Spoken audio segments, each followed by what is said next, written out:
नमस्कार मैत्रिणींनो, मराठी ब्लॉग चॅनलमध्ये तुमचं सर्वांचं स्वागत आहे. तर आज करणार आहे मी पनीरची भाजी. आणि हे बघा पनीरमध्ये काय काय म्हणजे इन्ग्रेडियंट्स टाकत आहे.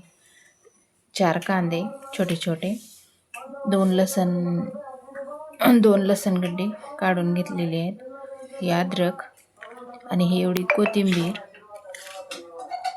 आणि 2 टोमॅटो कापून घेतलेले आहेत. हे सर्व एक मिक्सरमध्ये मी एकजीव करणं भाजी करताना तुम्हाला दाखवते. 100 ग्रॅम पनीर घेतलेलं आहे मी. अशा प्रकारे कट करून घेतले मी. आता याला थोडं तेलात तळून घेणार आहे. तेलात सोनेरी रंगावर तळून घेणार आहे मी पनीर.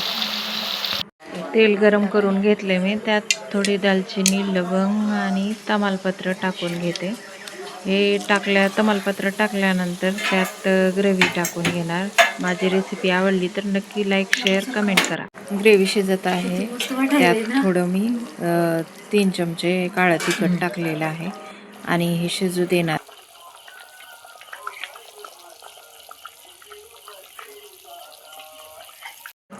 हे बघा मैत्रिणींनो, मस्त माझे पनीर शिजलेलं आहे आणि वरून थोडी कोथिंबीर टाकली.